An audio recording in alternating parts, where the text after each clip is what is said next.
Okay guys, hello. Well, as you can see, well, I'm assuming that you can see, I am not in Pakistan again for this video, but I wanted to share with you, I'm down to like my last 3 videos.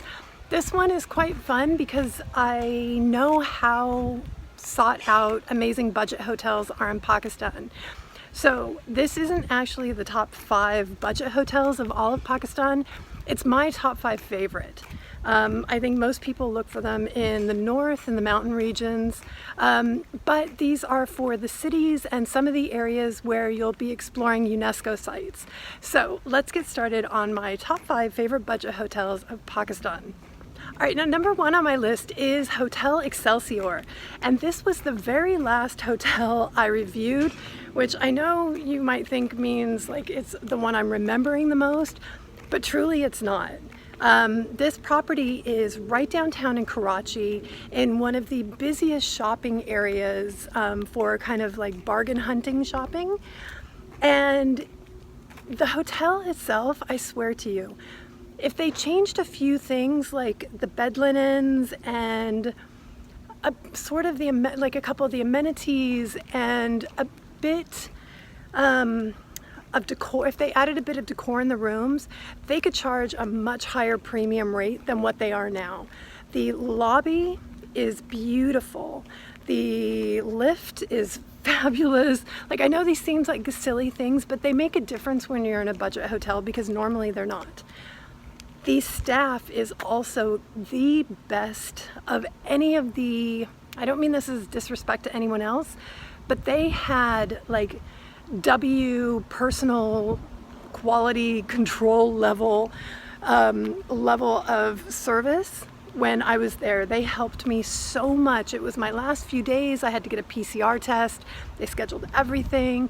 I needed certain things that, like, I had luggage that wasn't going to fit, and they just de-stressed me in every way possible. The rooms are great. They're relatively soundproof. I don't think that they're 100% soundproof. I'm really sensitive to that.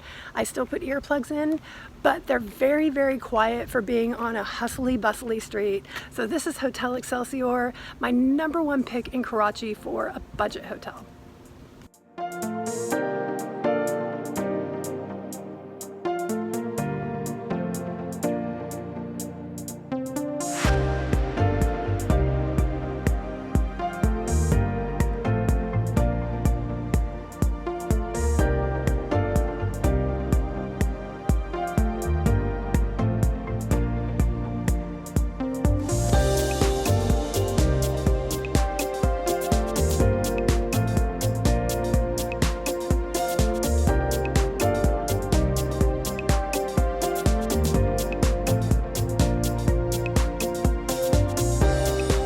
Okay, number 2 on my list is if you are going to be visiting Mohenjo-Daro, a UNESCO site that is the most ancient civilization that you can find in Pakistan. It's an amazing place to visit when you're there. Larkana is kind of in between Sakkar and Hyderabad. So the Sambara Inn, all right, it was the most budget-y of the budget places that I reviewed. Meaning, like, they used, well, I guess a couple of the other places did, but they used blankets instead of bedding, which I don't love because I know other people have touched that and they haven't been washed and those kind of things. The bathroom also wasn't as clean as what I would have preferred, but they have this amazing, like, Ibiza-esque pool area. They have a garden that has peacocks and turkeys, and there were baby peacocks and squirrels and chipmunks and like all these amazing little animals. I think I even saw a mongoose at one point. But I had so much fun being on the small little balcony that I had, and I spent a lot of time in the garden with my laptop as well. It was just such a wonderful place. They also had the best restaurant, if memory serves, of any of the budget places that I reviewed. Again, no disrespect intended, but it was crazy fresh. They had a butchery, like they had livestock there on hand. They had a butchery. They took me back and showed me everything. The link to all these videos is down below, so I do put a warning right before I go into the butchery and like slaughterhouse. But it was crazy fresh. I really love that place. The staff is really friendly. That is the place you want to stay if you're visiting Mohenjo-Daro. Okay guys, number 3 on my list is Hotel 1 Bahawalpur.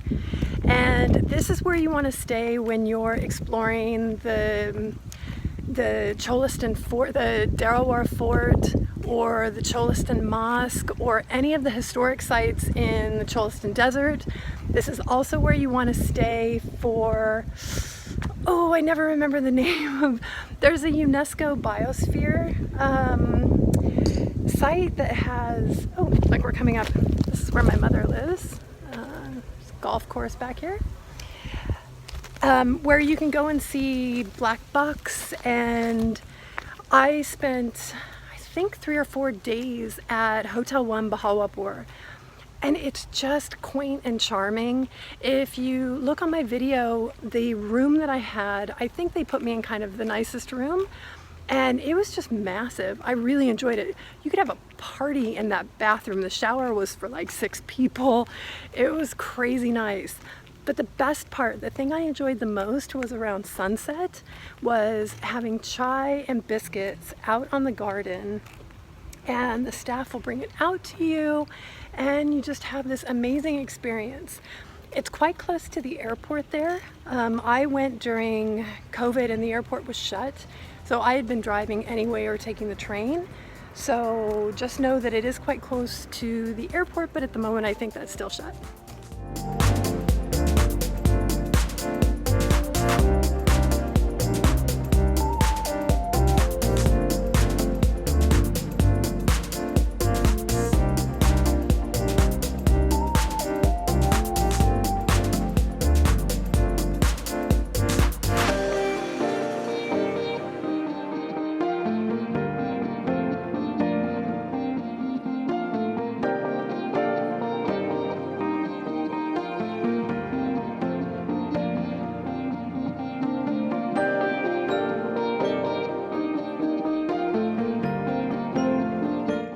Okay, number 4 on my list again is in Karachi, and this is at Local Rooms. It's a new concept that they have in Pakistan where they take existing hotel properties that aren't selling out all of their rooms. They redesign them and give them a decor that's the same in whatever city they're in. I think they're in Multan, Karachi, Lahore. In the main video you'll see all the listings. But these rooms were great. They were really modern and kind of just had like a chic, very homey vibe too, but very modern. The color schemes were really lovely. The tiles in the bathroom were lovely. I really enjoyed my stay there. It's very, very affordable. It also was quite centrally located. And again, at the time I was there during COVID, so the main restaurant wasn't really fully operational. You couldn't go down for food. You could only order in-room dining. So I ordered off Food Panda all the time. And that was great because there was so much around that, like, the best restaurants that you'd want all delivered to this area. So I had a great time there. I slept like a baby. It was very quiet.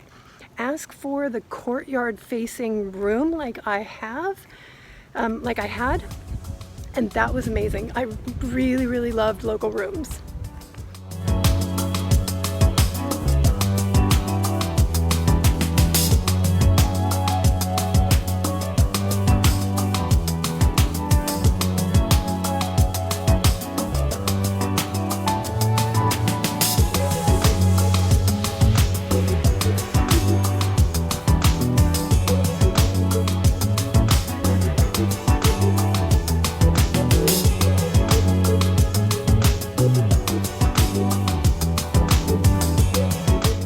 Okay, last on my list, number 5, is the Reserve, again in Karachi.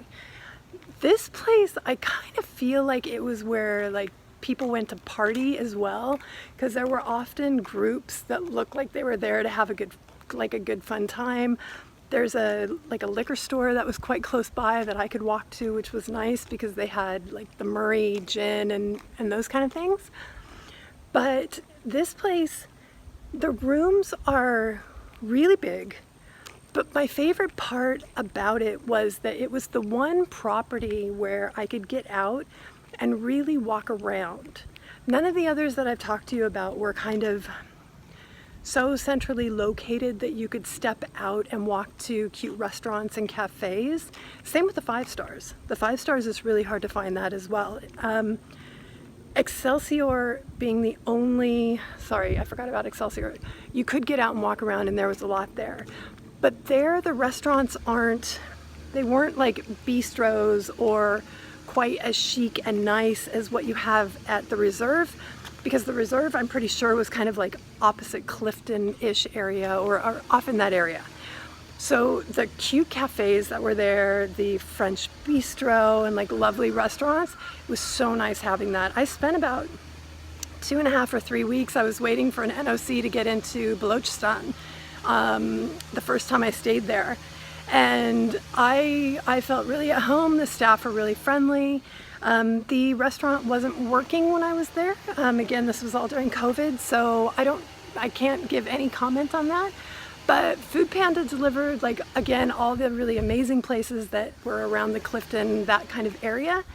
And yeah, I had a great time there just because it was so nice to be able to step out and walk around and have such nice restaurants, like fine quality, fine dining and cute cafes all around. So completely recommend that. Okay guys, well I think that's it for me for this video. I really do only have a couple of videos left. One is going to be quite a long one about everything, about my year there. Like what I experienced in Pakistan, the good, the bad, the funny, all of that. I have different stories that I want to tell. I have like real life things that I would just like for people to understand that I dealt with there. But that is one video, and then yeah, I kind of think that's it. I do want to do a recap and do something else for Balochistan, but I'm not sure what that's going to be yet. But this is getting close to the end of my Pakistan series, so I hope this video was helpful. If you have any questions, do ask me down below. I'll try and get back to you within a couple of days. I wish you all the best. Have a wonderful morning, afternoon, evening, wherever you are in the world, and I will talk to you in the next video. Ciao, guys.